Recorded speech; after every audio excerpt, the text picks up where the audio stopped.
What's up guys, it's Tommy here and welcome to a brand new Liverpool transfer news video where we will talk about Khephren Thuram, because Italian journalists are claiming that Liverpool are in negotiations with Nice for the brilliant defensive midfielder who is playing for a Nice side who conceded for the first time since 747 minutes without a goal, and they lost 1-0 on the weekend. But before that they haven't conceded a goal for like almost 2 months of league football, which is absolutely mind-blowing, and they have the best defensive record in the top 5 European leagues. They only conceded 5 goals all season in like 13 games, which is absolutely amazing. And in this video we will talk about Trent Alexander-Arnold and his potential new midfield role, also how Erling Haaland escaped punishment after Man City the Man City players were screaming in the face of the referee and Erling Haaland multiple times. You could hear in the broadcast that you can even lip read that he told the referee to F off, and for a similar offence Virgil van Dijk was banned for 1 game and fined £100,000. So Erling Haaland and Man City should get similar punishment, but yet they escape punishment. So what do you think about that?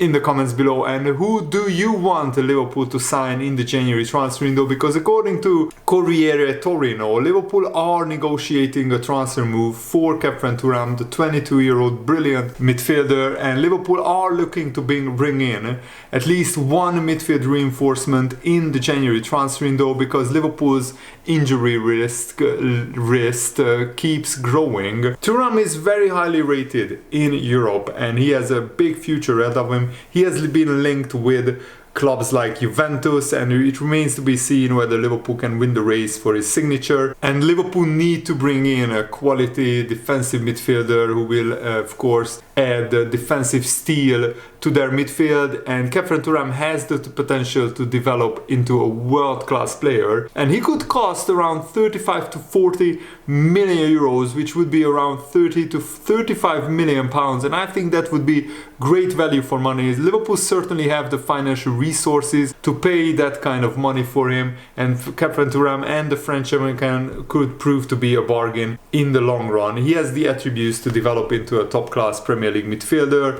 with the right coaching, and under Jurgen Klopp I think a lot of young players developed into brilliant players. Look at how Gravenberch is developing and growing and getting better. And I think the biggest example is Mo Salah, who came to Liverpool as a really good player and he developed into one of the best wingers in the world and in the history of the Premier League under Jurgen Klopp. And the newspaper is saying that Liverpool, who sits second in the table, the right kind of midfield transfer could help Liverpool compete and potentially win the Premier League title. I analyzed Liverpool's hopes and chances in the title race in yesterday's video. I apologize that the video was a little bit out of focus. I'm not sure why my camera is on autofocus, and usually it focuses on my face, but for yesterday's video it didn't, so I apologize for that. I only recognized it after the video was recorded, so I didn't want to re-record the whole video. And the Spanish publication Fichajes reports that Liverpool still want to strengthen their engine room and they are pursuing Khephren Thuram. They see him as a prime target. If Liverpool do decide to go after the 22-year-old, then the Spanish publication reports that he could cost north of 40 million pounds even. Juventus and Real Madrid are also said to be in the running. That's why the Italian newspapers are reporting in this that Juventus also want to sign Khephren Thuram. But Liverpool-based journalists are saying that if in the summer we didn't go after Khephren Thuram, now that after the summer we signed Endo and Gravenberch, it's hard to see where Khephren Thuram could fit in. But I think with Thiago and Bajcetic struggling with injuries, there is room for one more defensive midfielder, And Khephren Thuram could be, similarly to Alexis McAllister, kind of a box-to-box midfielder who does a really good defensive job, but he can also go forward. And Liverpool like to have fluid midfielders who can play all across the midfield and basically play in every role and every position. And Football Express is reporting that Liverpool has an advantage over Juventus, that they have a bigger financial muscle. Juventus and the whole Serie A is struggling financially compared to the Premier League. They don't, Juventus have budget constraints that Liverpool don't really have. So this financial situation could affect Khephren Thuram's potential transfer. Liverpool is taking proactive steps in the current transfer window to secure Khephren Thuram, given their stronger financial position. This financial situation could also apply to Thuram, prompting Liverpool to take proactive measures in the current transfer window. Liverpool's readiness to engage in negotiations signals their intention to secure Khephren Thuram's services. The news outlet is reporting, backed by a stronger financial position compared to Juventus, who might need to wait until next summer to meet Nice's valuation, because Juventus spent quite a lot of money in the summer transfer window. And this Football Express news outlet is also reporting that negotiations are on the way with Nice for the potential transfer of Khephren Thuram. So the coming days will unveil whether Liverpool can successfully land Thuram and further bolster their squad for the title challenge that lies ahead in the season. And tomorrow we go to Sheffield United, who just appointed their former manager Chris Wilder, who of course had a pretty interesting relationship with Jurgen Klopp. Jurgen Klopp publicly criticized Chris Wilder's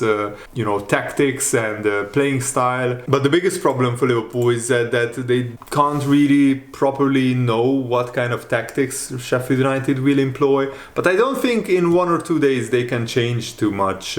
Chris Wilder might get a little bit more motivation out of the players, but otherwise I think Sheffield United will play pretty similar tactically to the previous games. It's still a bigger challenge for Liverpool than if their previous manager was still in the job. And also great news, Diogo Jota and Alisson could be back earlier than expected, because Diogo Jota was running yesterday as he steps up his recovery from a muscle injury, according to Jurgen Klopp. And also Alisson is ahead of schedule, he's already in training, and he could be back for Manchester United game, which is a huge boost for Liverpool, because I think that's the big one. Until then we can probably get away with Kelleher as a goalkeeper. And actually Alisson and the goalkeeping coach at Liverpool defended Kelleher for 2 of the goals that Kelleher conceded against Fulham. Jurgen Klopp said, "I really think that Kelleher played a really good game. In possession he was good, especially with his feet, but then we concede 2 goals, and the Harry Wilson goal, the first Fulham goal, is an unlucky one as a goalie. It goes through the legs, and that's you can't do much about that. And the second one, our goalkeeping coach and Alisson explained to me," Jurgen Klopp said, "that we are front-footed goalkeepers. Kevin steps into the situation, and if Tete tries to control the ball, then Kevin Kelleher is there closing the angle, but because Tete takes it first time, he doesn't take a touch, he shoots first time, and then Kelleher can't react in time, so the ball goes past him, bubbles over the line, so he can't really react. So these kind of things happen. In my opinion, Alisson, I still think Alisson would save the second Fulham goal, but that's just my hunch, my feeling, my opinion. Jurgen Klopp also confirmed that Joao Matip still hasn't had a scan on his injury, probably because of the swelling. It has to go down, but it doesn't look good. He will be out for a long time. And also last season, many rival fans said that Virgil van Dijk was finished at the top in the Premier League, and this season he's back to his best. He is top of the charts in terms of defensive duel percentages won. He won 77% of defensive duels, which is first in the Premier League out of all the players, ahead of Konsa, Ake, Pinnock and Thiago Silva. That is absolutely brilliant. So Jota is running in individual training, not in team training yet, but Alisson is closer. He won't play tomorrow.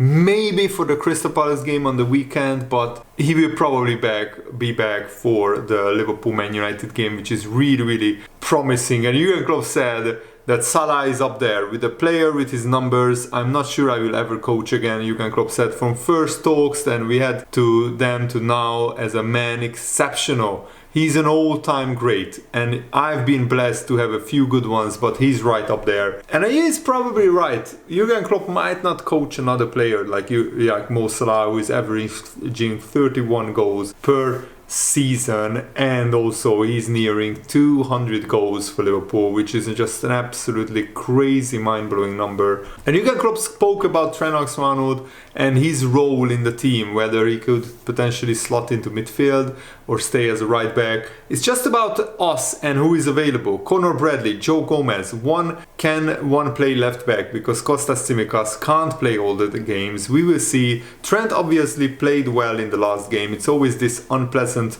trying to create headlines. He became one of the best players in recent history at right back. He will play where it is best for us. I'm not stubborn, I won't play him in midfield or whatever. You can discuss it as much as you want. We make decisions depending on what's best for the team, for Liverpool FC, and Trent sees it that way as well. And Jurgen Klopp said that we had incredible goals against Fulham, and that is a good thing to have. Goals have to come from everywhere, otherwise we will be too predictable. And too many times in recent seasons Liverpool relied only on their attackers to score goals. So it's really good that now Szoboszlai, Endo and McAllister are scoring goals for Liverpool. And this next month of fixtures, it's absolutely crucial. Games are coming thick and fast. We are playing like 3 Premier League games in 8 days or something like that. So Liverpool have to get maximum points from these fixtures, because you can't win the title in December, but you can definitely lose it. You can definitely fall behind in the title race,